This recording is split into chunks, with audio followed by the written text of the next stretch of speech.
পৃথ্বীরাজ, ভালো নেই গো। তোমাদের মতো বিশেষভাবে সক্ষম যারা এখনো 3 বছর ধরে একভাবে পড়ে আছো, তাদের জন্য মোটেও ভালো নেই।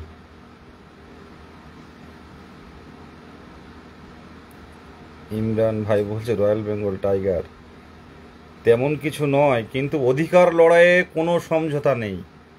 অধিকার লড়াইয়ে কোনো সমঝোতা নেই, কোনো সমঝোতা নেই।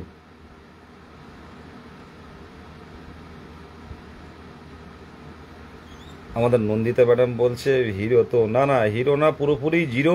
যতক্ষণ না পর্যন্ত 2017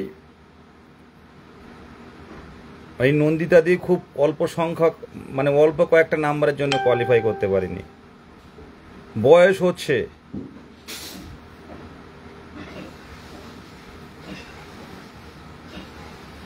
নিয়োগ হবে হবে করে 3 বছর পেরিয়ে গেছে। একদম একদম অপেক্ষায় আছি তো ওই দিনটার জন্য।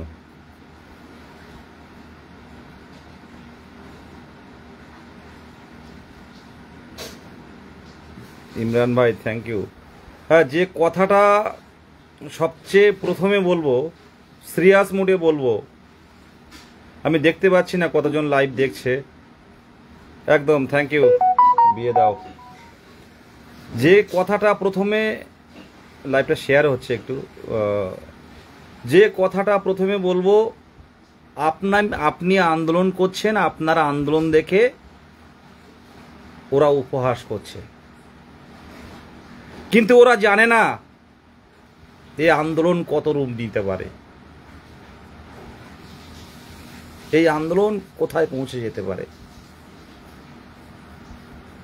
নমস্কার, 2022 প্রাইমারি টেট উত্তীর্ণ হবু শিক্ষক, বিদেশ গাজী আমি। আপনারা অনেকেই চিনে থাকবেন যারা এই প্রাইমারি শিক্ষক হওয়ার স্বপ্ন বা প্রাইমারি শিক্ষকতার লাইনে আছেন। একটা কথা বলতে খুব ইচ্ছে করছে,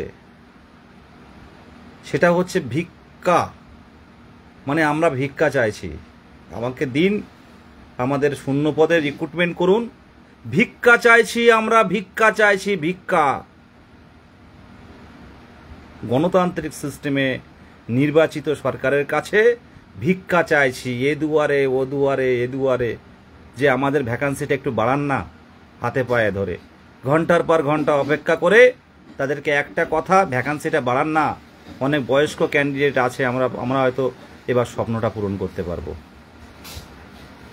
আজকে যে ছেলেটা, যে মেয়েটা এই 3 বছর অপেক্ষা করে যে স্কুলে ঢুকতে পারবে না, যে যার স্বপ্ন পূরণ করতে পারবে না, তার অবস্থাটা কি হবে? সে কি হবে তাহলে? সে কোন পেশায় যাবে? তার বয়স নেই এখন, সে কোন পেশায় যাবে?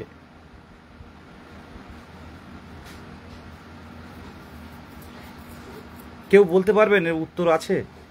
যে 3 বছর পড়াশুনো করলো, যারা টেট কোয়ালিফাইড হয়নি তারা অন্য পেশায় যেতে পারে, কিন্তু যারা টেট কোয়ালিফাইড, মানে আমার কয়েকজন বলছিলেন, কয়েকজন আধিকারিক বা কয়েকজন মানে ভালো উচ্চপদস্থ ব্যক্তি বলছিলেন যে নিটে অনেকে পাস করে, সবাই কি চাকরি পায়? এই কথাটা আমি অনেকবারই শুনেছি। কিন্তু আমার কথা, ওয়েস্ট বেঙ্গলের টেট মানেই নিয়োগ। 2014 সালে ফার্স্ট 14 টেট 16 নিয়োগ, 48,000 নিয়োগ। সেই একই টেট থেকে 16,500 নিয়োগ 19-20 সালে। আবার 2022 সালে নিয়োগ হলো 14 টেট থেকে। তাই একটা টেট 3 বার সুযোগ পায়।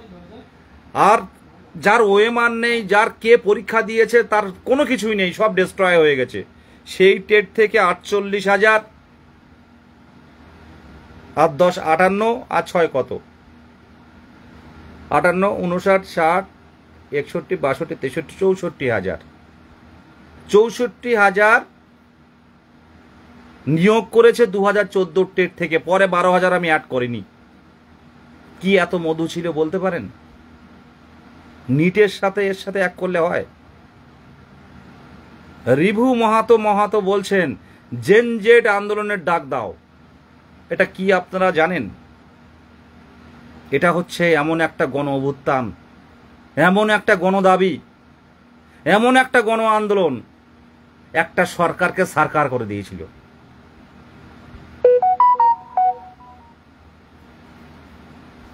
মানুষের যখন খাদ্য, বস্ত্র, বাসস্থান আর শিক্ষা, এখানে যদি মানুষের টান পড়ে, মানুষের অভাব হয়, তাহলে কিন্তু মানুষ ঘরে বসে থাকবে না। আজকে পুলিশ দিয়ে আটকাবেন, 100 জন আসবে, পরের দিন 1000 জন আসবে, পরের দিন 1 লাখ আসবে। তাদের উপর যদি পুলিশি অত্যাচার হয়, পরের দিন 1 লক্ষ নামবে।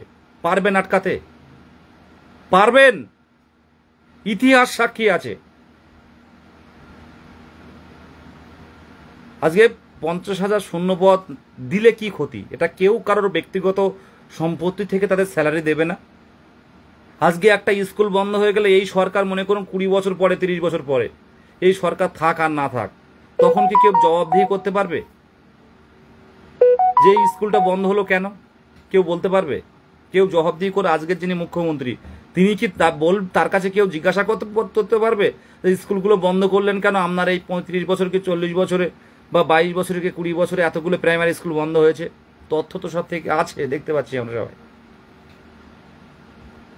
সরকার সমস্ত রকম ট্যাক্স নিচ্ছে আমাদের কাছ থেকে, আমরা সমস্ত রকম ট্যাক্স বিভিন্ন রকমভাবে সরকারকে দিয়ে রাজস্ব দিচ্ছি, সরকার একটা সেগুলো চালাবে।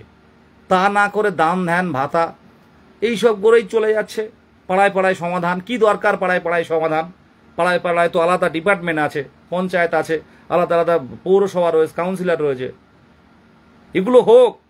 কিন্তু নিয়োগের বেলায় কাঁচকলা কেন? আবারও বলছি, প্রকল্প নিয়ে কোনো কথা বলছি না, নিয়োগের বেলায় কাঁচকলা কেন? কেন ভিক্ষা চাইতে হবে দুয়ারে দুয়ারে?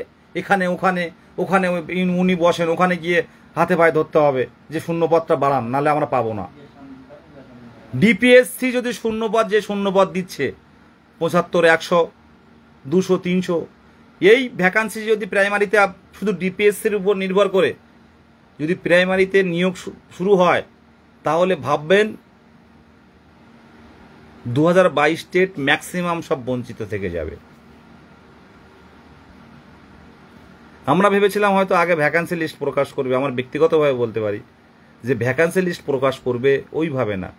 ভ্যাকান্সি লিস্ট প্রকাশ করে মাঝখানে হয়তো ডিউরেশন রাখবে না, হয়তো সাথে সাথে রিক্রুটমেন্টটা শুরু করে দেবে দ্রুত গতিতে, যাতে ছাত্রছাত্রীরা রাস্তায় না নামতে পারে। কারণ 10,000 ভ্যাকান্সি দিক আর 11,000 ভ্যাকান্সি দিক, টিউশনি মাস্টারগুলোর যে বক্তব্য, আরে আপনি তো একটা ভ্যাকান্সির জন্য লড়াই করবেন, আপনার এত ভয় কিসের? টিউশনি মাস্টাররা, কিছু কিছু মাস্টার আছে, ম্যাক্সিমাম বলতে গেলে, তারা এই আন্দোলন নিয়ে কোনো তাদের শুধু ব্যবসা, তাদের ব্যবসা। কতজন ভর্তি হচ্ছে 2,000, 2,500 টাকা করে নিয়ে ভর্তি হচ্ছে ইন্টারভিউয়ের জন্য, যে আপনি তো একটা, তারা আবার বলছে মাস্টাররা যে আপনি একটা ভ্যাকান্সির জন্য লড়াই করবেন, আপনি 20,000 হোক আর 10,000 হোক আর 5,000 হোক, সে ভেবে কি লাভ হবে?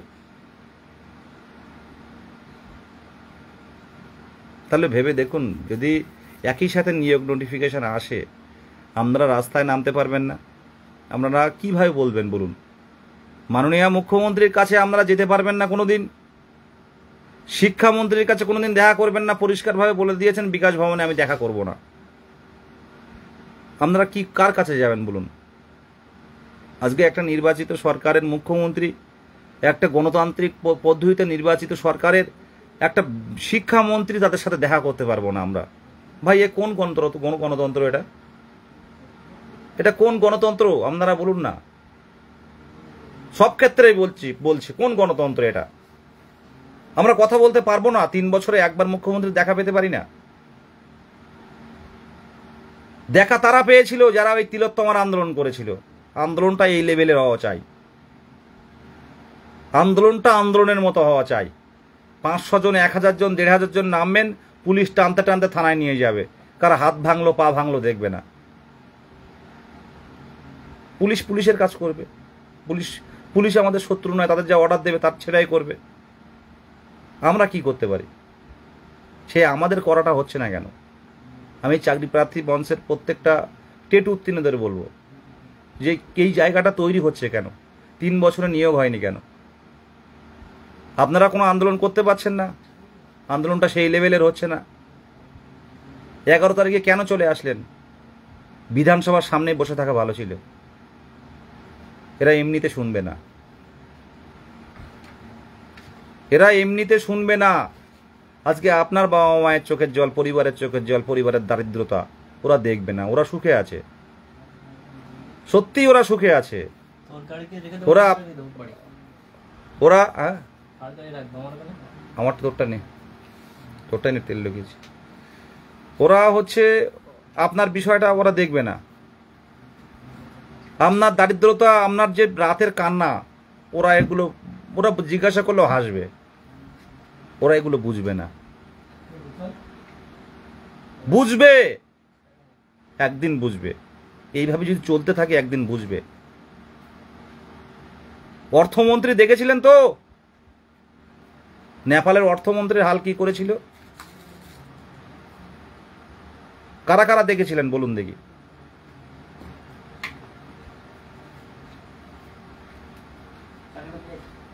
আমরা একদম চোখে চোখ রেখে কথা বলবো। আমরা কোনোভাবে আন্দোলন করতে চাইছি না। বারবার প্রত্যেকটা জায়গায় বলে আসছি যে আমরা আন্দোলন করতে চাই না, আন্দোলন করতে চাই না। আমাদের নিয়োগটা দিন। আমরা সরকারের সাথে আছি, সরকারের পাশে আছি। 2010 সালে আমরা সরকার পরিবর্তন করে এই সরকার কিনেছিলাম। তাদের কথা বক্তব্য কি? যা ভ্যাকান্সি হবে সেটাই দেব। আরে তারা কি নিজের বাড়ি থেকে টাকা এনে দেবে? ভ্যাকান্সি যদি 16,500, 2014 টেট 16,500 রাতারাতি শূন্যপদ তৈরি করা হয়েছে, স্যাংশন করা হয়েছে। আজকে আপনারা দুর্নীতি করতে পারছেন না বলে আজকে নিয়োগটা এরকম অবস্থায় ঝুলিয়ে রাখলেন। বেশি সংখ্যক শূন্যপদ দেবেন না। কিছু মানুষের দুর্নীতি করতে পারলে তখন নিয়োগটা বেশি হবে। এ কোন দেশের নিয়ম এটা? আমরা তো বলছি 2017 সালে ওরাও আন্দোলন করেছিল। 2017 তারা সব চাকরি, যারা শিক্ষকতার পেশায় ঢুকে তারা কিন্তু আর কেউ আওয়াজ করে না। তারা রাজপথে কিন্তু আন্দোলন করে গেছিল। আমরাও কোনো আন্দোলন করতে চাই না। আমরা শূন্যপদ দিন। কেন বিভিন্নভাবে বোঝাতে হচ্ছে সরকারকে? কেউ না কেউ তো লাইভটা দেখবেন। আচ্ছা দেখতে পাচ্ছেন তো আমাদের প্রতিবেশী রাজ্য দেশগুলোর অবস্থা কোথায় গিয়ে দাঁড়িয়েছে? দুর্নীতি, স্বজন পোষণ আর বেকারত্ব, এই তিনটে ইস্যুতে প্রত্যেকটা দেশে ক্ষতি হচ্ছে। আচ্ছা নেপালের মধ্যে একটা দেশ, একটা ঠান্ডা দেশ, একটা হিন্দু রাষ্ট্র নেপাল, কোনো ঝামেলা হয় না। সেই দেশে মানে যুব সম্প্রদায় এতটা উগ্র হয়ে গেল, ভেঙে চুরমার করে দিল। আমরা চাই না এটা এমন হোক, কিন্তু দিন দিন যদি মানুষের ক্ষোভ বাড়ে, প্রত্যেকটা মানুষের দিনের পর দিন ক্ষোভ বাড়ছে, একটা অর্থনৈতিক বৈষম্য তৈরি হচ্ছে। যার কাছে অর্থ আছে সে চাকরি কিনতে পারছে, তার ইচ্ছে খুশি মতো সে এক জায়গা থেকে আরেক জায়গায় ট্রান্সফার হয়ে যাচ্ছে। আর যার অর্থ নেই, যার যোগাযোগ নেই, সেই পড়েই থাকছে। আজকে আমি আমার কোনো যোগাযোগ নেই, বয়স হয়েছে, সুন্দরবন থেকে যাই কলকাতায় আন্দোলন করতে, যদি কিছু করতে পারি। আর ফ্যামিলিতে প্রথম যে সন্তান, যারা পড়াশোনার মাধ্যমে কিছু করতে চায়, তার সামনে কিন্তু অনেক বাধা আসে। আজকে অনেকেই এমন আছে যে ফ্যামিলিতে প্রথম পড়াশোনা করছে। আমরা কি একটা যদি জব পাই, আমাদের যদি স্বপ্ন পূরণ হয়, কি হতে পারে? আমার পরিবারটা বাঁচবে, আরও অনেক পরিবারগুলো আমি শেখাতে পারবো যে দেখ আমার ফ্যামিলিতে আমি প্রথম এই সরকারি ডিপার্টমেন্টে এই কাজ পেলাম, তো তোরাও পড়াশুনো কর। সবাই পায়, গরিব মধ্যবিত্ত সবাই চাকরি পায়, তোরাও পড়াশুনো কর। তাদের ছেড়ে আমাদের দেখে অন্যরাও পড়াশুনো করবে। আমরাও স্কুলগুলো বাঁচানোর চেষ্টা করব। আমাদের বাচ্চারাও সে একটা ভালো দিয়ে পাবে যে বাবা শিক্ষক, তারাও অন্যদের শেখাবে। এরকম করে করে তো সমাজের উন্নতি হবে। এর থেকে কি হতে পারে?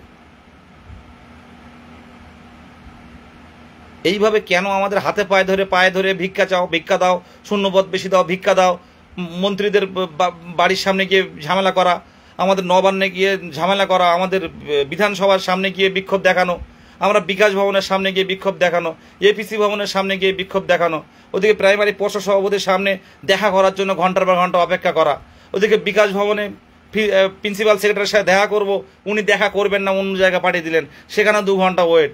ভাই আমাদের কি সময়ের দাম নেই?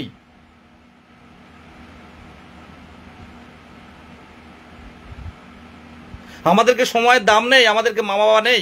আমার ইচ্ছে হয় না একটা বিয়ে করতে, ইচ্ছে হয় না একটা সংসার পাততে, ইচ্ছে হয় না একটা সন্তান হবে তাকে মানুষ করব? ভালোভাবে বাঁচার অধিকার কি নেই আমাদের?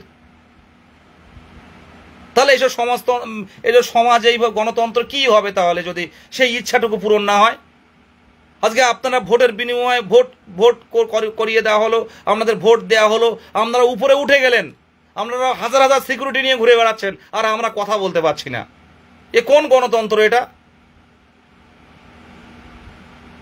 আজকে বিধানসভার সামনে গেল ওরা, বিধানসভার সামনে গেল অনেক বোনেরা, অনেক দিদিরা, অনেক হাত পা সব কেটে গেছে, পুলিশ টানতে টানতে ধরে নিয়ে গেল। এটা কি সমাধান? এটা কি সমাধান জিজ্ঞাসা করছি আমি। আজকে কোনো স্যালারি যারা চাকরি করছে, কোনো স্যালারিকে সরকার, কোনো মন্ত্রী নিজের বাড়ি থেকে দেবে? আমরা অন্যদিকে কোটি কোটি টাকা ব্যয় করতে পারেন, কিন্তু স্কুলগুলো বন্ধ হচ্ছে, ওদিকে দেখার কোনো আপনাদের ইচ্ছে নেই। আবার বলবেন রাজনৈতিক নেতাদের মতো বক্তব্য হয়ে যাচ্ছে। সামনের দিনে শিক্ষিত মানুষকে রাজনীতিতে আসার দরকার আছে। আমি ব্যক্তিগতভাবে এই বয়সে এসে মনে করছি, 30 ওভার বয়স রয়েছে, যে রাজনীতিতে আসার দরকার আছে। শিক্ষিত মানুষ রাজনীতিতে আসার দরকার আছে, কারণ রাজনীতি, পলিটিক্সই সব নিয়ন্ত্রণ করছে।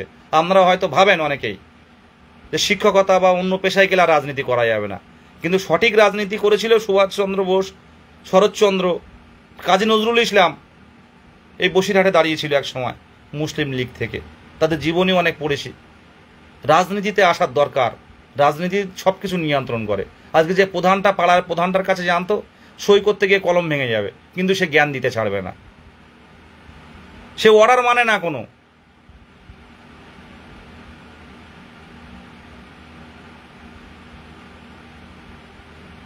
আজকে উত্তর 24 ডিপিএসসি চেয়ারম্যান, তার পাশে যে ছেলেগুলো থাকে, সিভিকগুলো, তাদের ইয়ে দেখলে, মেজাজ দেখলে অবাক হয়ে যাবেন আপনারা।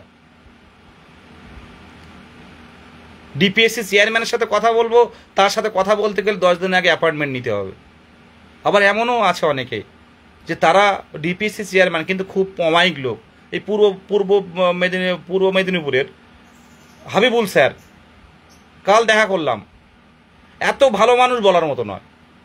অন্যরা তো ক্যামেরায় ছবি তুলতেই দেয় না, উনি বলছেন তুলুন, অসুবিধা কি আছে। আজকে আলিপুরদুয়ার না জলপাইগুড়ি ডিপিএসসি চেয়ারম্যান, সবাই ছবি তুলে শেয়ার করছে। নদিয়ার ডিপিএসসি চেয়ারম্যান ছবি তুলছে। ভালো মানুষ আছে, পৃথিবীর থেকে ভালো মানুষ উদাও হয়নি, ভালো অফিসারও আছে। তারা বলতে পারে না, ভ্যাকান্সির বিষয়টা সবসময় বলতে পারে না। আজকে 50,000 শূন্যপদ দাবিটা কি অবৈধ? আপনারা যারা লাইভ দেখছেন তারাই বলুন। সেপ্টেম্বর মানে 2017 সালে প্রাইমারি টেট নোটিফিকেশন হয়েছিল, সেই টেট এই 21-22 সালে গিয়ে টেট হলো, কিন্তু নতুনরা ওই টেটে অংশগ্রহণ করতে পারেনি। মানে খাতা কলমে ধরে নিতে পারেন 2017 সালের প্রাইমারি টেট, তার দীর্ঘ 5 বছর, 17, 18, 19, 20, 21 এবং 22 ডিসেম্বর মাসে টেট হলো। ভালো করে এই 5 বছর নতুনরা, এই 18-20 সেশনের ডিএলএডরা, তারা কিন্তু অংশগ্রহণ করতে পারেনি টেটে 2017 সালে। তার দীর্ঘ 5 বছর পর 2022 সালের প্রাইমারি টেট হলো ডিসেম্বর মাসে। রেজাল্ট দ্রুত পাবলিশ করা হলো 2023 সালের 10 ফেব্রুয়ারি, এবং জানানো হলো প্রাইমারি পর্ষদ থেকে যে বছরে ন্যূনতম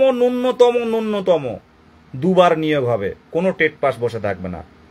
2023 সালের 10 ফেব্রুয়ারি, 23 সালটা ফুল গেল, 24 সালটা ফুল গেল, এই 25 সালটা ফুল হতে গেল। আমাদের সকলের নিয়োগ তো দূরের কথা, কেউ বসে থাকবে না তো দূরের কথা, আমরা ইন্টারভিউ অংশগ্রহণ করতে পারিনি। এই বঞ্চনা, এই অবহেলা যদি আপনাদের মনে হয়, আমি বলতে পারি যে 30,000 যদি ডিএলএড থাকে, 30,000ই পথে নামতে হবে। 30,000 যদি ডিএলএড থাকে, 30,000 ডিএলএড পথে নামতে হবে। কে হাসলো, কে আপনাকে উপহাস করলো, সেটা দেখার প্রয়োজন নেই। সাধারণ চাকরি প্রার্থীরা দিয়েছে ডাক, 22 স্টেট নিয়োগ পাক, 50,000 ভ্যাকান্সি পাক। ঘুরিয়ে দাও, ঘুরিয়ে দাও, ঘুরিয়ে দাও। একটা নির্বাচিত সরকার পুরো উদাসীন। যা ভ্যাকান্সি হবে সেই ভ্যাকান্সি তো হবে না, 50,000 ভ্যাকান্সি চাই, প্রত্যেকের নিয়োগ চাই। কারণ বছরে 2বার নিয়োগ হলে আমরা 6টা নিয়োগ পেতাম, তখন কেউ বসে থাকতো না। মিনিমাম 6টা নিয়োগ পেলে 10,000 করে ভ্যাকান্সি হলে 60,000 ভ্যাকান্সি। যা ইচ্ছে খুশি মতো চলতে পারে না। আর আপনারা যদি পথে না থাকেন, আমি এরপর থেকে বলে দিচ্ছি, আর কোনো আন্দোলনকে সমর্থন করব না। কোনো আন্দোলনকে সমর্থন করব না। আপনারা যদি এই যে তারিখ সবাই সাধারণ চাকরি প্রার্থীরা ঘোষণা করেছে ওই তারিখে যদি আপনারা পথে না নামেন প্রত্যেকেই স্বতঃস্ফূর্তভাবে, তাহলে কিন্তু আর কোনোদিন আন্দোলনে ডাকবো না। আজকে এইভাবে চলতে থাকুক, স্কুল বন্ধ হোক চোখের সামনে, সবাই নিজেরটা ভাবি বলে আজকে আমাদের এই অবস্থা। আজকে 30,000 ডিএলএড অনেকেই আছে যারা মনে করছে পেয়ে যাব আমরা। আরে বেশি মনে করছেন আমার মাধ্যমিক অনেক নাম্বার, উচ্চ মাধ্যমিক অনেক নাম্বার, আমার এতগুলো এক্সট্রা কারিকুলাম আছে, কি হবে আপনি জানেন কি? কখন কিভাবে চেঞ্জ হবে, কিছু চেঞ্জ হলে আপনি রাখতে পারবেন কি? ভ্যাকান্সি দরকার। একাডেমিক কি হলো, একাডেমিক 28-29 সেটা থাক, কিন্তু আপনারা পথে নামুন। আর অনেক আছে, অনেকেই ফোন করেন যে বাড়ির থেকে আসতে দেয় না, তাদের উদ্দেশ্যে বলছি কি, যাদের বাড়ি থেকে আসতে দেয় না আমার মনে হয় তাদের শিক্ষকতা হওয়ার যোগ্যতা নেই। আর যারা রাজপথে আসতে দেয় না তাদের বাবা মাকে আমি বলবো তারা একটা শিক্ষকের মা বাবা হওয়ার যোগ্যতা নেই। যাদের মা বাবা রাজপথে আসতে দেয় না, 3 বছর অলরেডি 5 বছর পর পরীক্ষা আর 3 বছর পাশ করে আমরা বসে আছি, তারপরও প্রতিবাদ স্বরূপ রাজপথে আসতে দেয় না, তাদের মা বাবা শিক্ষকদের মা বাবা হতে পারে না। একদম পরিষ্কারভাবে চোখে চোখ রেখে বলছি। আজকে যে দিদিটার হাজব্যান্ড পথে আসতে দেয় না সে কোনোদিন শিক্ষা চায় না, সে হাজব্যান্ড তার স্ত্রীকে পথে আসতে দেয় না, সে কোনোদিন সমাজকে শিক্ষার আলো দেখাতে চায় না। আজকে আমার মনে পড়ছে, মাঝে মাঝে শেয়ার করে, আজকে দেবী রানী যে পূর্ব মেদিনীপুরে বাড়ি, তার বাবা কিন্তু আন্দোলনে আসতো, সে কিন্তু একটা মেয়ে বোন, আমাকে দাদা বলে অনেক বোন, তার বাবা কিন্তু এমনকি ভিডিও করেও কিন্তু ছেড়েছে নেটে যে মাননীয় মুখ্যমন্ত্রী আমার সবাইকে চাকরিটা দিন, আমাকে বারবার আশীর্বাদ করতো বিদেশ, কি হলো না হলো তোমার চাকরিটা যেন হয়। সেই মানুষটা ক্যান্সার আক্রান্ত হয়ে বিনা চিকিৎসায় মারা গেলেন। আর এই পুজোয় তার বাবা বলে ডাকতে পারবে না। এমন বাবা কিন্তু অনেকেই হয়তো আমাদের চোখের সামনে আসে না। আমার এই মুহূর্তে অনেক মা বাবাও কিন্তু হারিয়ে যাচ্ছে, তারা দেখতে পাচ্ছে না সন্তানের। সে দেবী কোনোদিন বা এরকম যাদের মা বাবা হারিয়ে গেছে এই আন্দোলন দেখতে দেখতে, সেই মা বাবার কথা এ জীবনে কি মা বাবা পাবে? আজকে আপনাদের বুকে আগুন জ্বলে না? এই সরকারের উদাসীনতা দেখে কষ্ট হয় না আপনাদের? যে এইভাবে উদাসীনতা, একটা সরকার পারে না, কনস্টিটিউশন সেটা বলে না, সংবিধান সেটা বলে না, সংবিধানে পরিষ্কার লেখা আছে একটা নির্বাচিত সরকারের কর্মসংস্থান দেয়া, জনগণের কর্মসংস্থান দেয়া এটা দায়িত্বের মধ্যে পড়ে এটা। আর এটা আমাদের এই কর্মসংস্থান পাওয়াটা আমাদের মৌলিক অধিকারের মধ্যে পড়ে, ভালোভাবে বাঁচার অধিকারের মধ্যে পড়ে। আজকে তা থেকে বঞ্চিত করা হচ্ছে। আপনারা ওদের জীবন কি আপনারা কোনোদিন দেখেছেন? ওদের জীবন সকাল থেকে রাত পর্যন্ত কি জীবন? পুলিশের ব্যারিকেডে ওরা যাবে, সামনে 10টা গাড়ি, পিছনের 10টা গাড়ি, তাতে সামনে গেলে আপনার মারাও, ধাক্কা লেগে অনেকে মারাও যায়।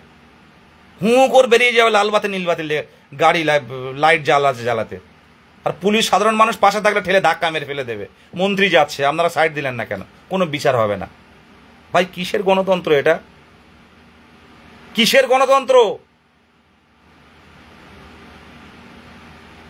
আপনারা এটা বুঝতে পারছেন না? কথাগুলো আমি যেটা বলছি কথাগুলো বুঝতে পারছেন না? কি করবে পুলিশ? পথে নামবেন, কি করবে?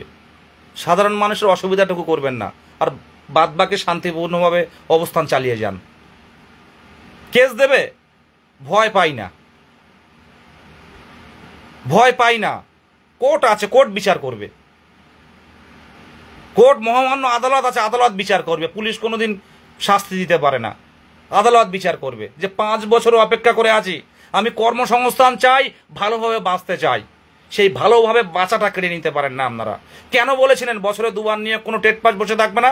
3 বছর অপেক্ষা করে আছি, এখন আমার নিয়োগটা চাই চাই চাই, আমার নিয়োগটা চাই। কেন আমার চাকরিটা কেন দেবেন না?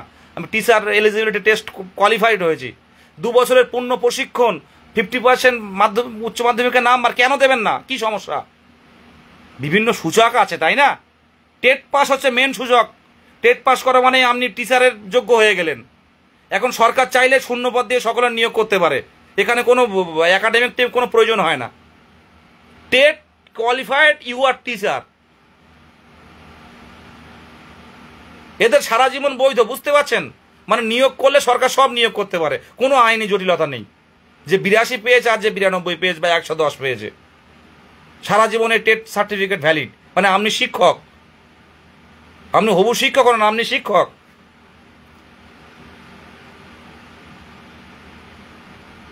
মন্ত্রীগুলো যায় একটু দেখবেন, গ্রাম অঞ্চল দিয়ে যখন যাবে, ধুলো উড়িয়ে 4-5টা গাড়ি, সে গাড়িগুলো বাজনা অন্যরকম, শব্দ সাউন্ড অন্যরকম, পিছনে যে গাড়িগুলো যাবে তাদেরও অন্যরকম। আপনি যাবেন, আপনি দাঁড়িয়ে পড়তে হবে যখন মন্ত্রীর গাড়িগুলো যাবে।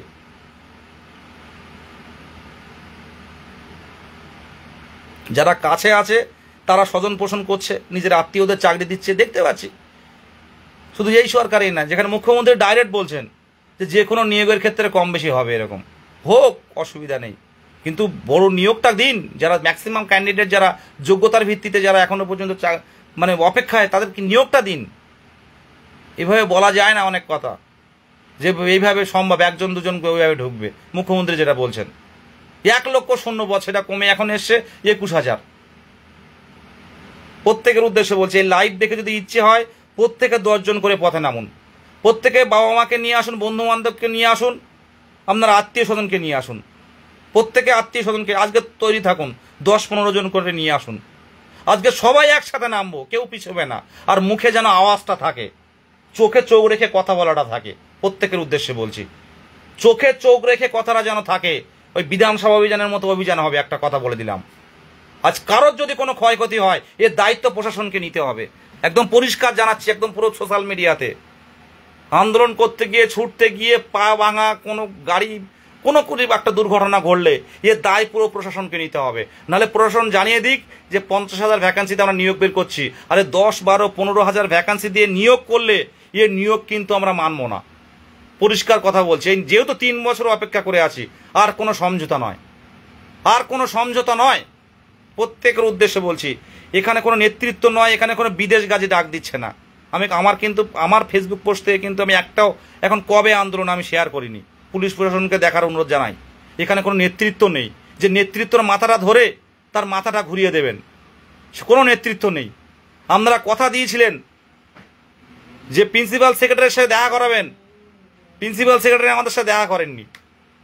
প্রিন্সিপাল সেক্রেটারি কি কারণে আছেন বলুন তো?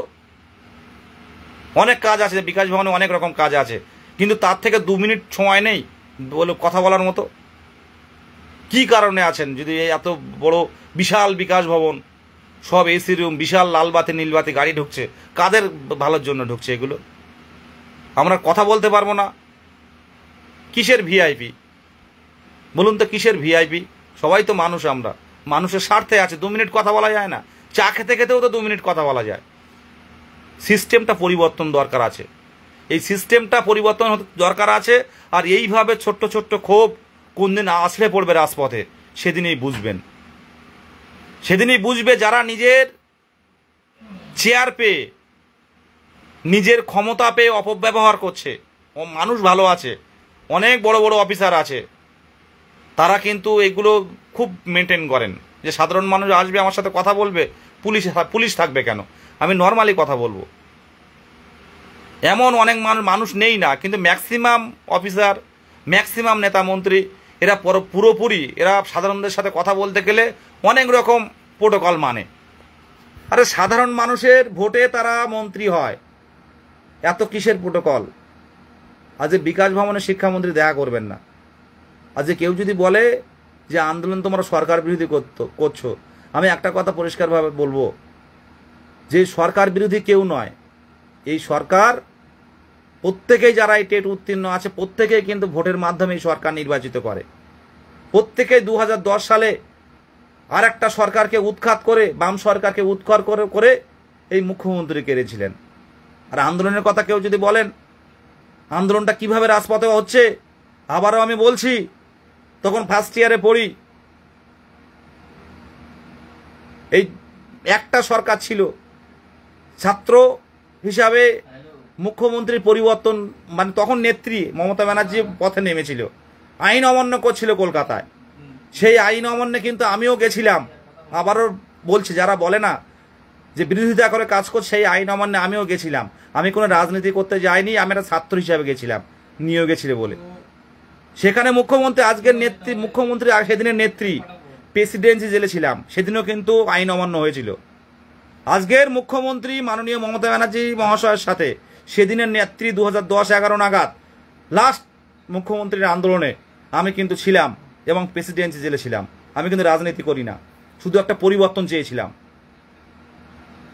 টানা একটা সরকার থাকবে, শুধু একটা সরকারের পরিবর্তন চেয়েছিলাম। তাই 2010-11 নাগাদ আজকের মুখ্যমন্ত্রী সেদিনের নেত্রী, ওনার সাথে প্রেসিডেন্সি ছেলে পুলিশ অ্যারেস্ট করে নিয়ে গেছিল একটা বাসে করে। এরপরেও বলছে সিঙ্গুরে গেছিলাম মুখ্যমন্ত্রীর ওখানে মানে অনশনে, পরিবর্তন চেয়েছিলাম। এই পরিবর্তন চাইনি আমরা। আজকে সোশ্যাল মিডিয়াতে পরিষ্কার বলছি, মুখ্যমন্ত্রী, আজকের মুখ্যমন্ত্রী সেদিনের নেত্রী, ওনার সাথে দু জায়গায় দুদিন কর্মসূচিতে গেছি, আন্দোলনটা সামনে থেকে দেখেছি। তাই পুলিশ প্রশাসনকে বলবো, চোখ রাঙাতে আসবেন না, ভয় দেখাতে আসবেন না, আর আইনের ভয় দেখাতে আসবেন না। যদি পারেন মুখ্যমন্ত্রীর সাথে দেখা করান, আমরা পরিষ্কার শান্তভাবে কোনো আন্দোলন করব না, সোশ্যাল মিডিয়াতে একটা কথা লিখবো না, কটু কথা লিখবো না। মুখ্যমন্ত্রীর সাথে দেখা করান আমাদের বিষয়টা। আমাদের দাবিগুলো 50,000 দাবি, একটু কম বেশি হয় ও অসুবিধা নেই, কিন্তু সেটা দিই। আমরা স্কুলে ঢুকি আর কোনো আন্দোলন কিচ্ছু করবো না, কোনো পোস্ট করবো না, ফেসবুক থাকবে না। বাড়ির সংসারে খুব অভাব বা দারিদ্রতা রয়েছে, বনে জঙ্গলে মাছ কাঁকড়া ধরে, এটা অনেকের প্রত্যেকেই কাজ করে এটা বাড়িতে। আমার বাবা বনে জঙ্গলে যায়, এক চোখ অন্ধ, এক চোখে দেখতে পায় না, বনে গিয়ে ওটা লেগেছে। তারপরেও তার এখনো এই 60, 65, 70 বছর বয়স, এখনো কাজ করছে। সে বলে কি জানেন বাবা, এই আসতে বল, বাবা বলে যে তোর কাজটা হয়ে গেলে আর এ করবো না, আর এই জঙ্গলে যাব না। এখনো জঙ্গলে বাঘের ভয়, প্রচুর বাঘ, এখন ডাঙায় উঠতে পারে না, সে অবস্থায় কাঁকড়া ধরেন, সে অবস্থায় মধু কাটতে যান, সে অবস্থায় মাছ ধরতে যান, যে তোর কাজটা হয়ে গেলে আর তোর চাকরিটা হয়ে গেলে আর জঙ্গলে যাব না। কিন্তু এই করে করে বাবার বয়স 70-এর কাছাকাছি হয়ে গেল। সবাই যদি বলেন যে অন্যদিকে গেলেন না কেন, বা শুধু প্রাইমারির চাকরি, সরকারি চাকরির অপেক্ষায় থাকলে হয়? একটা কথা বলে, একটা প্যাশান থাকে সব কাজের মধ্যে, শুধু টাকা নয়, একটা প্যাশান থাকে। আমরা গ্রামের ছেলেরা ম্যাক্সিমামই সবাই শিক্ষক হওয়ার স্বপ্ন দেখি। এখানে 30-35 হাজার টাকাটা ফ্যাক্টর না, একটা প্যাশান থাকে যে ছোট্ট ছোট্ট বাচ্চাদের, তাদেরকে সুন্দরভাবে গড়ে তোলা, আগামী দিনে তারাই বড় হবে, হয়ে বলবে স্যার এইখানে আমি এখানে এ করি, বা এইখানে আমি জব করি, বা এইরকম একটা ভালো জায়গায় গেছি, এগুলো কিন্তু বলবে। তখন এর মতো শান্তি আর কিছু হতে পারে না। কেন আমাদের নামতে হবে রাজপথে? বারবার বলছি, মুখ্যমন্ত্রীর যে উদাসীনতা, শিক্ষামন্ত্রীর যে উদাসীনতা, তার কারণেই কিন্তু আমাদের ভুগতে হচ্ছে। দেখুন, আজকে আপনারা জেলায় জেলায় যান, যদি জেলার ছেলেরা জেলার আন্দোলন গড়ে তোলে, সেটা একটা খারাপ পরিস্থিতি তৈরি হবে না? হবে কিনা? একটা খারাপ পরিস্থিতি তৈরি হবে কিনা? বর্ধমানে গেলেন আপনি, মুখ্যমন্ত্রী মাননীয়া বর্ধমানে গেলেন, 3টে চাকরি প্রার্থী, 2জন সংখ্যালঘু ছিল, তার মধ্যে 2জন সংখ্যালঘু মেয়ে ছিল। তারা কিন্তু আপনার বক্তৃতা থামিয়ে বলেছিল যে ম্যাডাম আমাদের নিয়োগ দিন। ম্যাডাম কিন্তু তাদের কথা শোনেনি, বরং পুলিশকে অর্ডার দিল যে এখানে ব্যারিকেড বাড়াও, আর সাংবাদিকদের বলছে যে আপনার ছবি তোলার দরকার হলে আপনারা আগে তুলেননি কেন? ম্যাডাম, ছবি তুলতে আমরা যাইনি ম্যাডাম। ম্যাডাম, এত হতে পারে না ম্যাডাম। 2010 সালের নাগাদ যে ম্যাডাম আপনি ছিলেন, সেই ম্যাডাম কিন্তু এখন নেই আপনি। এটা চলতে পারে না ম্যাডাম। আমাদের প্রতিরোধ গড়ে তুলে আটকাতে পারবেন না ম্যাডাম, পুলিশ প্রশাসন দিয়ে আটকাতে পারবেন না ম্যাডাম। যদি প্রতিরোধ গড়ে তুলি, আপনি জেলায় জেলায় যাবেন, জেলায় জেলায় যদি আমরা 2-10 হাজার ঢুকে যাই জেলায় জেলায়, ম্যাডাম আমাদের চাকরির দাবিতে যদি ঢুকে যায় ম্যাডাম, ম্যাডাম কোনো অনুষ্ঠান করতে পারবেন না ম্যাডাম, কোনো অনুষ্ঠান করতে পারবেন না। মানুষ আগে, মানুষের বাইরে কিছু নেই। আপনি স্টেজে যত কথা বলবেন, তার প্রত্যেকটা কথার একটাই মিনিং, যে মানুষের জন্য আমি এই করছি, ওই করছি, তাই করছি, এই দিচ্ছি, তাই দিচ্ছি, এর বাইরে কোনো কিছু নেই ম্যাডাম। ম্যাডাম, অর্থনৈতিক বৈষম্য কেন হচ্ছে ম্যাডাম? ম্যাডাম, স্বজন পোষণ কেন হচ্ছে ম্যাডাম? ম্যাডাম, বেকারত্ব কেন বাড়ছে ম্যাডাম? ম্যাডাম, দুর্নীতি কেন হচ্ছে ম্যাডাম? অযোগ্যরা কারা ম্যাডাম? ম্যাডাম, এগুলো উত্তর পাবো ম্যাডাম? আমি 1000 পাচ্ছি, মানে লক্ষ্মীর ভান্ডার মা পাচ্ছে ম্যাডাম, খুব ভালো প্রকল্প। কন্যাশ্রী, মারা গেলে একটা সমব্যথী বলে একটা আছে, তো এইরকম অনেক প্রকল্প আছে ম্যাডাম, সব ঠিক আছে ম্যাডাম। কিন্তু স্কুল বন্ধ হচ্ছে কেন ম্যাডাম? এই 2215টা প্রাইমারি স্কুল শিক্ষক শূন্য বা একজন শিক্ষক নিয়ে চালানো হচ্ছে ম্যাডাম। হচ্ছে কেন ম্যাডাম এটা? ম্যাডাম আপনার আমলে এই যে 10-15 বছরে কটা প্রাইমারি স্কুল নতুনভাবে তৈরি হয়েছে ম্যাডাম? বলতে পারেন ম্যাডাম? পারবেন না, উত্তর দিতে পারবেন না, উত্তর দিতে পারবেন না। 2017 প্রাইমারি টেট, তার দীর্ঘ 5 বছর নতুনরা কোনো প্রাইমারি টেট দিতে পারেনি। 2022 সালের ডিসেম্বর মানে টেট হলো, তা সেই টেটের এখনো নিয়োগ পায়নি। উপরন্ত 23 সালে আপনারা একটা টেট নিলেন। লজ্জা থাকা দরকার এগুলো। হ্যাঁ, একটু ওয়েট কর, লজ্জা থাকা দরকার। যাদের ইন্ধনে এগুলো তৈরি হচ্ছে, লজ্জা থাকা দরকার আছে। আজকে জানি আমার উপর অনেক প্রেশার আসবে, কিন্তু ভয় পাই না। লড়াইটা কিন্তু যতদিন বাঁচবো করে যাব, যদি নিজের অধিকার না ফিরিয়ে পাই।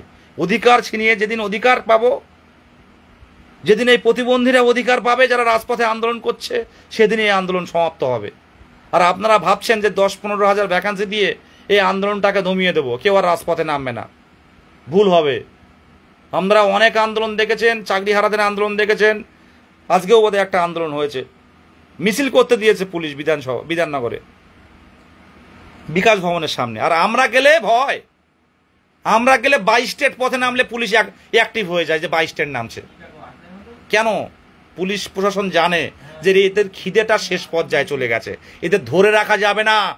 সেই এসপ্লানেড থেকে রাসমণি হয়ে, ধর্মতলা হয়ে, হাইকোর্টের মেন রাস্তা রেড রোডের পাশ দিয়ে মানে আকাশবাণী ভবনের সামনে দিয়ে পুলিশ ব্যারিকেড দিচ্ছে। হবু শিক্ষকরা সেই ব্যারিকেড লাথি মেরে সরিয়ে দিচ্ছে, সরসর করে সেই ব্যারিকেড সরে যাচ্ছে অন্যদিকে। পুলিশ বাঁধতে পারেনি, তার আগে ঢুকে গেছে। কি জানেন এত মাইল কেন ছুটলো? প্রত্যেকের খিদে আছে, জেদ আছে, জোশ আছে ভিতরে, প্রত্যেকের খিদে ছিল। যারা ওদিন রাজপথে নেমেছিল, আপনাদের সামনে তুলে ধরি, আপনাদের এই লাইভ দেখলে অনেকের রাগ হবে। যারা রাজপথে গেছিল, ম্যাক্সিমাম যে চাকরি প্রার্থী মহিলা শিক্ষিকা, তারা কোনোদিন আন্দোলনে আসেনি, তারাই প্রথম এলো। অনেকের সাথে কথা হলো, প্রথম এলো তারা এই রাজপথে। এবং দাদা বলছে দেয়ালে পিঠ থেকে গেছে। মাননীয় মুখ্যমন্ত্রীর ওর ভরসা করেছিলাম 2022 সালের 29 সেপ্টেম্বর থেকে, ও ভরসা করে করে করে করে করে করে আজকে 2025 সালের 29 সেপ্টেম্বর। দাদা আমরা নিয়োগ পাইনি, তাই আমরা চলে এসেছি। বাড়িতে বারণ করেছিল, কিন্তু বাড়ির কথা শুনিনি। ভাবতে পারছেন? ভাবুন তো, বিধানসভার মধ্যে একটা হাই সিকিউরিটি জোন, সেখানে ঢুকে যাচ্ছে। আজকে ছেলেগুলো যদি আমি না আটকাতাম ব্যক্তিগতভাবে, আজকে যদি বিধানসভার গেট খোলা ছিল, যদি ভিতরে ঢুকে ওরা অনশন করতো, কি করতেন বলুন? কিন্তু একটা কথা ভাববেন, হবু শিক্ষক কোনো বিশৃঙ্খল করা, সরকারকে বিড়ম্বনা ফেলা, এটা আমাদের কাজ না। বিরোধীদের সহযোগিতা করে দেয়া, এটা কিন্তু আমাদের কাজ না। এটা আপনি প্রত্যেকের উদ্দেশ্যে, এটা কিন্তু আমাদের কাজ না। কিন্তু দিন দিন যত বঞ্চিত হচ্ছে, দেখবেন দিন দিন ক্ষোভ বাড়ছে, রাজপথে কিন্তু আছড়ে পড়বে। পরিস্থিতি ভালো না। আর এখন কোনো আন্দোলন করতে পুলিশরা আগে বলে যেদের মাথাকে ধর, সেই মাথা কিন্তু কোনো নেতৃত্বে নেই। আজ পর্যন্ত কিন্তু আমি কোনো পোস্ট করিনি। আপনারা কাকে ধরবেন? 5000 নামবে, 5000ই নেতৃত্ব। পার্সোনালভাবে কাউকে কিছু করতে পারবেন না। তখন রাজপথে কিভাবে আটকাবেন? ধরে নিয়ে গিয়ে থানায় বসিয়ে রাখবেন, থানা না থাকলে স্কুলের মধ্যে বসিয়ে রাখবেন, রাস্তায় দাঁড় করাবেন, সারাদিন ধরে রাস্তায় কোথাও জায়গা না থাকলে সারাদিন ধরে পুলিশ ভ্যানে করে কলকাতায় ঘোরাবেন টাইম পাস করার জন্য চাকরি প্রার্থীদের নিয়ে। এটা কি সমাধান? এটা কি সমাধান বলুন?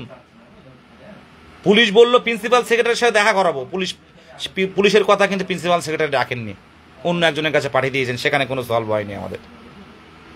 আমরা আন্দোলন করে, আবারও বলছি, আন্দোলন করে শুধু আন্দোলন করছি না, আমরা 11 তারিখে আন্দোলন করলাম। শিক্ষামন্ত্রী বলেছিলেন যে 2 দিন টাইম দেবো, ভ্যাকান্সি লিস্ট দেবো। 11, 12, 13, 14, 15 তারিখে আমরা মঙ্গলবারের দিকে খুব সম্ভব আমরা কিন্তু গিয়েছিলাম আলোচনা করতে, যে আপনারা কি কাজ এগিয়েছেন, তাহলে আমরা আন্দোলন করব না। ওনারা বলছে কোনো কাজ হচ্ছে, আগের থেকে একটু কাজ স্পিডে হচ্ছে, তবে শূন্য পদ এত আসবে না। আমাদের কথা ছিল, দেখুন 3 বছরে ডবল নিয়োগ হবে, ডবল চাকরি হবে, মুখ্যমন্ত্রীর কথা, আমরা কিন্তু একটাও পাইনি। সুতরাং এবার একটা বড় 50,000 না দিতে পারেন, 40 দিন, 45 দিন, 50,000 দিতে হবে না, আমি ওটা কথা বলছি না, 40 দিন ম্যাক্সিমাম বেরিয়ে যাক। সেই ক্ষেত্রে কেন এত গড়িমসি হচ্ছে? সব কিছু তো সরকারি ব্যাপার, বিকাশ ভবন, পর্ষদ সব সরকারি আধিকারিক, সব মানুষের কল্যাণের জন্য বড় বড় ফাইল, বড় বড় কাজ, মানুষের এই গণতান্ত্রিক সিস্টেমে মানুষের কল্যাণের সাথে আমাকে ভালোভাবে বাঁচার অধিকার নেই? আচ্ছা ভাই, তোমরা কি করছো? তোমাদের সন্তানরা কোনো সরকারি স্কুলে পড়ে না। অনেকে জিজ্ঞাসা করবে যে আপনার সন্তান কি সরকারি স্কুলে পড়বে? আমি বললাম হ্যাঁ, অবশ্যই পড়বে। পরিবর্তন দরকার, একটু থেকে পরিবর্তন দরকার। আজকে নেপাল পরিবর্তন হয়েছে, আজ বাংলাদেশ পরিবর্তন হয়েছে, আজ ইন্দোনেশিয়া পরিবর্তন হয়েছে, আজকে শ্রীলঙ্কা পরিবর্তন হয়েছে। একটাই না, একদিনেই হয়নি। একটু করে মানুষের মধ্যে ক্ষোভ জমেছে, একটু করে ইস্যু হতে বড় আকার ধারণ করেছে। পুলিশ প্রথম দিকে তাদেরকে আটকানোর চেষ্টা করবে, প্রথম দিকে অনেক কিছু করার চেষ্টা করবে, সেটাও যখন পুলিশ না পারবে পুলিশ হাত তুলে নেবে যে আমাদের আর কিছু করার নেই। এটাই তো হচ্ছে। এই যুব আর তরুণ ছাত্র দল, এরা কিন্তু পৃথিবী দেশ চেঞ্জ হতে পারে, কিন্তু এই ছাত্রদের মনটা কিন্তু একই, যুবদের সে জোশটা কিন্তু একই, যুবদের যে উদ্যমটা কিন্তু একই। এটা কিন্তু দেশ আলাদা হলে কি হবে, যুবদের উদ্যমটা কিন্তু, মানুষ তো প্রত্যেকে, তারা কিন্তু প্রথম দিকে নামবে না। যখন দেখবে আমাদেরকে আক্রমণ হচ্ছে বা আমাদের নিরীহ যারা ন্যায্য দাবিতে যারা পথে নেমেছে তার উপরে অত্যাচার হচ্ছে, আস্তে আস্তে কিন্তু পথে নামবে। একদিন হবে না, দুদিন হবে না। কিন্তু দেখুন, আজকে 22 স্টেটের আগে আন্দোলন হতো, আর এখন আন্দোলনগুলো কত চড়া, কোনো নেতৃত্ব নেই। পুলিশ প্রশাসনকে বলবো,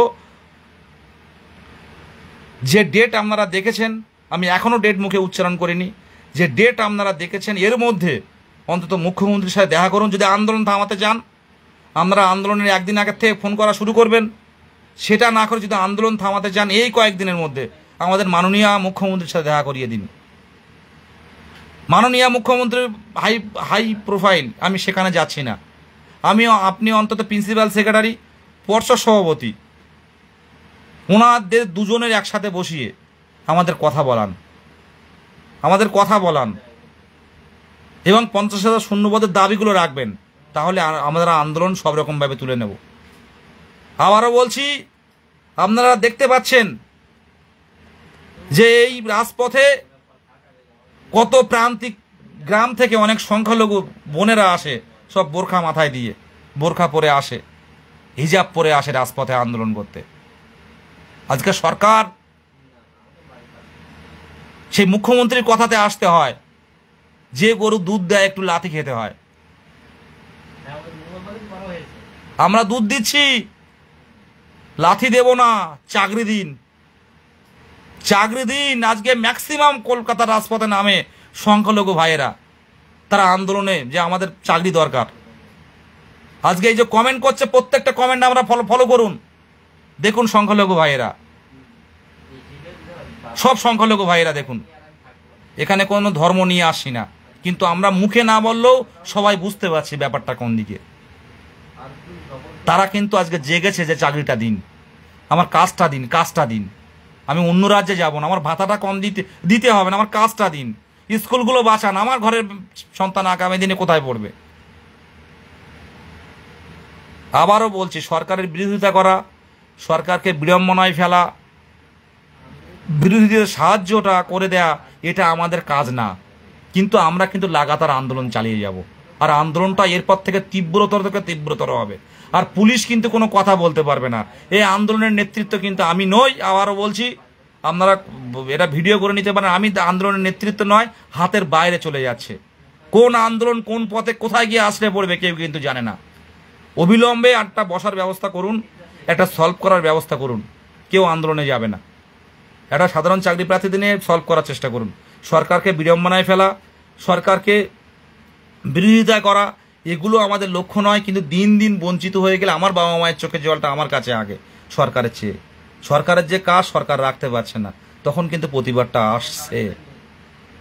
এই প্রতিবাদ যারা আগে করতো না, আগে যারা সোশ্যাল মিডিয়াতে লিখতে ভয় পেত, তারা কিন্তু এখন বড় বড় কথা আমাদের মাননীয় মুখ্যমন্ত্রীর ফেসবুক প্রোফাইলে লাইভে বলে দিচ্ছে। আস্তে আস্তে কিন্তু মানুষ জাগছে, মানুষের সাহস বাড়ছে। আজকে একটা কর্মসংস্থান দিলে, স্কুলে ফিরলে সে কিন্তু একটা কমেন্ট করতে ভয় পাবে মুখ্যমন্ত্রীর পেজে গিয়ে, বিরূপ কমেন্ট। কেন? যে আমি সরকারি চাকরি করি। আজকে যদি কমেন্ট করি, আমারও সংগঠন থাকবে, কমেন্ট করি, তাহলে আমার হয়তো চাকরিটা থাকবে না। কেন কমেন্ট করব? আমার কাজ হচ্ছে শিক্ষকতা করা, আমি এর মধ্যে কেন ঢুকবো? আর সোশ্যাল মিডিয়াতেও বা কেন লিখবো? কোনো কিছু যদি সমস্যা হয় আমাদের নিজেদের মধ্যে আলোচনা করে এটা সলভ করতে হবে, চিঠি লিখে জানাতে হবে। কিন্তু এই যে ছাত্রদল বা স্টেট, ওই বিক্রম সদানন্দ, ওই মিজানুর ভাইয়েরা, সদানন্দ দ্বারা, ওরা কিন্তু একভাবে ওই সদানন্দ দ্বারা দেখছে, বেসরকারি কাজ করে, সারাদিন কাজ করার পর এখন লাইভ দেখছে, তার বয়স 40-এর কাছাকাছি, একবার করে ফোন করে, দাদা এই সময় সন্তানটা খুব দরকার, এই সময় সন্তান আসবে, লজেন্স চাইবে, ক্যাডবেরি চাইবে, পিছনে এসে ধরবে, বাবা লজেন্স দাও, ক্যাডবেরি দাও, খাবো বাবা। বললাম দাদা বিয়েটা করে নাও। তা বলছে বিয়ে করলে আমি টানতে পারবো না, বাবা প্যারালাইসিস রুগী, করোনার সময় ফুচকা বিক্রি করেছে, করোনার সময়, এখন যা কাজ করে 5-7 হাজার টাকা পায়, এইদিকে কাজ করে কলকাতার দিকে, বাড়ি যাওয়ার সময় আবার খাতা কিনে নিয়ে যায় কলেজ স্ট্রিট থেকে, বাড়ির পাশে আশেপাশের দোকানে দেয়, সেখান থেকে যদি পথ খরচটা বেরিয়ে যায় রবিবার করে। দাদা আমার একটা বিয়ে করার খুব প্রয়োজন, কিন্তু করতে পারছি না, ভাবতে পারছে না এর থেকে কি হতে পারে, সে ভালোভাবে বাঁচতে পারছে না, তার জীবন যৌবনটা সে অন্য ছেলে মেয়ে দেখে সে ভাবছে, বাচ্চা সন্তান দেখে ভাবছে, যদি আমার এরকম একটা সন্তান, আমি ঠিক টাইমে বিয়ে করতে পারতাম, তাহলে হয়তো এমন একটা সন্তান আমার হতো। ভাবতে পারছেন হয়তো আমার এমন একটা সন্তান হতো। ওই সদানন্দা দেখছে তাকিয়ে, তার ব্যাকআপ নেই। অনেকের এই বিক্রমের ব্যাকআপ আছে, ও কিন্তু অলরেডি বিয়ে করে নিয়েছে, ওর বাবা একটা চাকরি করেন হাই স্কুল টিচার, উনি কিন্তু বিয়ে করে নিয়েছেন, এবং তার ড্রেস দেখলেও পাঞ্জাবি পরে বসে আছে, কিন্তু সদানন্দা একটা জামা পরে ইন করে আছে, তার ব্যাকআপ নেই, তার বাবার ওষুধ কিনতে হয় মাসে মাসে। তাই বলছি এইরকম সদানন্দ এমন পৃথ্বীরাজ এমন দারিদ্রতার সাথে লড়াই করে, ওই শহরজান ক্যানিংয়ের দারিদ্রতার সাথে তাদের লড়াই করে সে আসে কলকাতার রাজপথে। শিক্ষক দিবস এসেছিল, আমি কটা ভিডিও শেয়ার করেছি। আপনাদের কষ্ট হয় না? আজকে ক্যানিং থেকে আসছে, ক্যানিং থেকে, তার সাথে একজন ছাড়া না এলে চলতে পারে না, কারণ তার সাথে হুইল চেয়ার রয়েছে, হুইল চেয়ার নিয়ে সে চলতে পারে না। তার যে প্রতিবন্ধী রোগ, তার নাম হচ্ছে মায়োপ্যাথি, তার হাত পা ছোট হয়ে যায় বেশি হাঁটলে, তার এনার্জি থাকে না, শুয়ে পড়ে ওইভাবে। আপনাদের কষ্ট হয় না? এই প্রতিবন্ধীরা বাদ চলে যাবে, কষ্ট হবে না? 3 বছর অপেক্ষা করার পর, কোনো চাকরি প্রার্থী 3 বছর অপেক্ষা করার পর, আজ কোনো চাকরি প্রার্থী যদি সে চাকরি না পায়, শিক্ষকতার পেশায় না ঢুকতে পারে, আজকে সে কি করবে বলুন? আজকে কি করবে বলুন?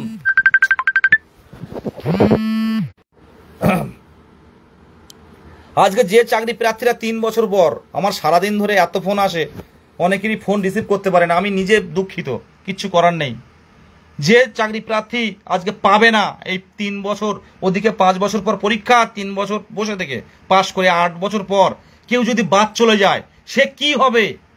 সে কি আদৌ বেঁচে থাকবে? সে কি আদৌ স্বাভাবিক থাকবে, না ডিপ্রেশনে চলে যাবে? এটা আপনাদের কাছে বলা থাকলো। এই বলে আমি লাইভ শেষ করছি। কেন 50,000 দরকার? আজকে 5 বছর পর পরীক্ষা, পাশ করে 3 বছর পেরিয়ে গেছে, আজকে যদি কোনো চাকরি প্রার্থী বাদ চলে যায়, তার অবস্থাটা কি হবে? সে কি স্বাভাবিক থাকবে, না ডিপ্রেশনে চলে যাবে, না কোন পথ অবলম্বন করবে? এটা সরকারের কাছে থাকলো, পুলিশ প্রশাসনের কাছে থাকলো। আর পুলিশ প্রশাসনের কাছে শেষ কথা বলবো, সুযোগ করে দিন। বিধানসভায় অভিযানে অনেক পুলিশ অফিসার আমাদের সুযোগ করে দিয়েছিল যে আপনারা বসুন, ন্যায্য দাবি। প্রত্যেক পুলিশ অফিসারকে বলছি, বিধানসভায় অনেক অফিসার আমাদেরকে রেডি করে যে আপনারা বসুন, আমাদের ন্যায্য দাবি, আমরা এতই 3 বছর ধরে আপনাদের আন্দোলন দেখে আসি। অনেক পুলিশ অফিসার বলছে আপনাদের ন্যায্য দাবি, আমার সন্তানও আপনাদের মধ্যে আছে। অনেক পুলিশ অফিসার বলছে আমার সন্তানও আপনাদের মধ্যে আছে, আপনাদের ন্যায্য দাবি, আন্দোলন চালিয়ে যান। আর মন্ত্রীদের সামনে তারা কিন্তু স্যালুট ঠোকে, কিন্তু পিছনে কিন্তু এই কথাটাই বলে যে ন্যায্য দাবি, এখান থেকে ফিরবেন না। আর যে কোর্টে যিনি আছেন, কোর্টে আমাদের মহামান্য বিচারপতিরা, তারাও জানে এদের ন্যায্য দাবি। 5 বছর পর পরীক্ষা, 3 বছর টেট পাস করে বসে আছে, তারা বিচার করবে, ওনারা বিচার করবে। একটা কথা বললাম যে করতে পারে, প্রতিবন্ধী যারা ক্যান্ডিডেট রয়েছে, তাদের দুঃখ কষ্ট যন্ত্রণা যদি থাকতো, 3 বছরে অনেক আগে নিয়োগ হতো। আর 3 বছরে 6টা নিয়োগ পেলে 10,000 করে ভ্যাকান্সি হলে মোট 60,000 ভ্যাকান্সিতে নিয়োগ হতো। আজকে আবারও বলছি, কোনো মন্ত্রী তার নিজের বাড়ি থেকে নিজের জমানো অর্থ থেকে আমাদের বরাদ্দ করবে না। আমাদের ন্যায্য হকের দাবি ছিনিয়ে নিতে প্রত্যেকেই পথে নামবেন, তারপর যা হবে দেখা যাবে। ছাত্রদল, তরুণ, সারা বিশ্বের তরুণ সব এক, বিশ্বের তরুণের উদ্যম সব এক। আজকে একটা ক্যান্ডিডেট বাদ গেলে হবে না, 50,000 চাই তো চাই, এটা বলেই শেষ করলাম। আর পুজো, আমাদের কোনো পুজো নেই। আর 21,500 যিনি বলছেন, 21,500 আমরা চাই না, এটা ডবল দরকার, এটা ডবল দরকার। 21,000 যারা বাদ যাবে তারা কি করবে? এই 5 বছর পর 7 বছর পর পর নিয়োগ হচ্ছে, কোনো কথা হবে না। আমাদের পরিষ্কারভাবে বলছি, এই যে এত লাইভ করছি, এত চিৎকার চেঁচামেচি করছি, এত রাগ দেখাচ্ছি, আমাদের নিয়োগ দিন, স্কুলে ফিরি, আমরা কোনো আওয়াজ করবো না। আজকে যে চাকরি হারাদের আপনারা দেখতে পাচ্ছেন, এরা কোনোদিন কিন্তু মাইকে বলতো না, এরা এখন বলছে। ওরা কিন্তু কোনোদিন কেউ চিনতও না। যে চাকরি হারাটা আমরা দেখি বিভিন্ন মিডিয়ায়, তাদের কেউ চিনতো না, তারা কিন্তু শিক্ষকতা করতো। আজকে তারা রাজপথে আন্দোলন করছে ন্যায্য দাবিতে। আমরাও চাকরি পেয়ে গেলে, আমরাও শিক্ষকতায় যোগদান করলে আমরাও কোনো আন্দোলন করব না। প্রত্যেকের নিয়োগ দিন, যদি ভালো চান প্রত্যেকেরই নিয়োগ দিন। বাংলার ঘরে হাঁড়ি চড়বে, বাংলার চাকরি প্রার্থীরা আনন্দ করবে, বাংলার চাকরি প্রার্থী 2022 প্রাইমারি টেট উত্তীর্ণ সরকারের পাশে থাকবে, এটা কিন্তু বুঝতে হবে। স্বেচ্ছাচারিতা করবেন না, ইচ্ছে খুশি মতো নিজের স্টেপ নেবেন না, শূন্য পদ যা হবে তাই হবে এরকম নেবেন না। একটু সহানুভূতির সাথে দেখুন, ক্ষোভ কিন্তু একটু একটু করে বাড়ে, একটু সহানুভূতির সাথে দেখুন। প্রত্যেকের উদ্দেশ্যে বলছি, সহানুভূতির সাথে দেখুন, প্রত্যেক আধিকারিকদের উদ্দেশ্যে বলছি। এটা শুধুমাত্র যা হয়েছে তাই নয়। দেখুন চাকরি প্রার্থীরা যারা আমরা আছি, এদের ম্যাক্সিমাম অনেকের ওল্ড এজ, বয়স পেরিয়ে গেছে, এরা এবার বাদ চলে গেলে আর হবে না। আর এ জন্মে এরা আর নিয়োগে অংশগ্রহণ করলেও মানে সবসময় হেরে যাবে, যা পরিস্থিতি তৈরি হচ্ছে। প্রত্যেকেরই নিয়োগ দিন, এটা বলেই শেষ করলাম। ধন্যবাদ প্রত্যেককে, ধন্যবাদ এতক্ষণ ধরে লাইভ দেখার জন্য। আর কোনো ভুল ত্রুটি হলে পুলিশ প্রশাসন আধিকারিক ক্ষমার প্রার্থী। একটা কথা মাথায় রাখবেন, আপনার ঘরের সন্তান যদি এই পরিস্থিতি তৈরি হতো, আজকে সেও এমন পরিস্থিতি, এমন জায়গায় তৈরি হতো। আজকে আমাদের ব্যাকআপ নেই, আমাদের বাবা নেতা মন্ত্রী নয়। আজকে নেতা মন্ত্রী থাকলে যুবরাজ হয়ে বসে থাকতাম হয়তো, ভাবতে পারছেন? দিন, আপনারা যা করুন, যা খুশি করুন, একটা নিয়োগ দিন, একটা স্বচ্ছ নিয়োগ দিন, যাতে গরিব মানুষের এই প্রাইমারিতে যারা আসে, কত স্যালারি, প্রাইমারিতে যারা আসে তারা কি বিশাল বিশাল ঘরের সবাই কোটি কোটি টাকার মালিক, তারা একটা প্যাশন থাকে যে আমি শিক্ষক হব। এই জায়গাটা আসুন। প্রত্যেককেই অসংখ্য ধন্যবাদ লাইভ দেখার জন্য। আর একটা কথা, আজকে রাত্রে থেকে কল করুন, আর আপনি আসুন, বাবা মাকে নিয়ে আসুন, মাকে নিয়ে আসুন। অসুস্থ মা, পুলিশ দেখুক, পুলিশ দেখুক। আর একটা কথা, আন্দোলনটা এমনভাবেই করুন যেন একটা আলোচনা তৈরি হয়। পুলিশ ধরে নিয়ে যাবে, আর পুলিশকেও বলবো ধরে নিয়ে যাবেন না, সুযোগ করে দিন, বসুক সবাই, আমরা বসে একটা আলোচনা করি, তারপর আমরা সিদ্ধান্ত নেব। আমরা কোনো অশান্তি করব না, কোনো অগণতান্ত্রিক কাজ করব না, কোনো ঝামেলা করব না, কোনো যারা রাস্তাঘাটে যাতায়াত করে সাধারণ মানুষজন তাদের অসুবিধা করব না। আমাদের বসার জায়গাটা তৈরি করুন, এই বলে শেষ করছে। আর প্রত্যেকের ভিতরে একটা কথা বলো, যদি সত্যি স্বপ্ন থাকে, এই পুজো আসছে, অলরেডি হালকা হালকা ঠান্ডা পড়ছে, প্রত্যেক দিকে কিন্তু বাজনা শুরু হয়ে গেছে, ঢাক বাজানো শুরু হয়ে গেছে, মাঝে মাঝে কানে আসছে। এই মহালয়া আসছে, কত আনন্দ আমরা করি, কিন্তু আমাদের মনে সেই আনন্দ নেই। সেই আনন্দ নেই, আমরা সবাই অসুস্থ, অনেকেই অসুস্থ, অনেকের প্রিয়জন হাতটা ছেড়ে দিয়ে চলে গেছে, মানে তারা থাকতে পারছে না, 2 বছর 3 বছর রেখে দিয়েছে, আসছে, থাকছে না, বাড়ির থেকে চাপ দিচ্ছে, অন্যের সাথে বিয়ে হয়ে গেছে, চোখের সামনে দেখতে হচ্ছে। এমন অনেকেই আছে, তারাও লেগে পড়ে আছে যে এবার কিছু করতে হবে। বাদ চলে গেলে কি হবে আমাদের, সেটা আমরা বুঝতে পারছি, আমরা জানি না যে কোথায় চলে যাব। শূন্যপদটা বেশি দিন। আর মুখ্যমন্ত্রীর দৃষ্টি আকর্ষণ তো অনেক আগে করানো হয়েছে, মুখ্যমন্ত্রীর হস্তক্ষেপ করুন। আমরা সত্যি অসুস্থ, সকালে আমরা স্কুলে জয়েন করি, আমরা দুপুরবেলায় সুস্থ হয়ে যাব। প্রত্যেকে ভালো থাকবেন, ধন্যবাদ।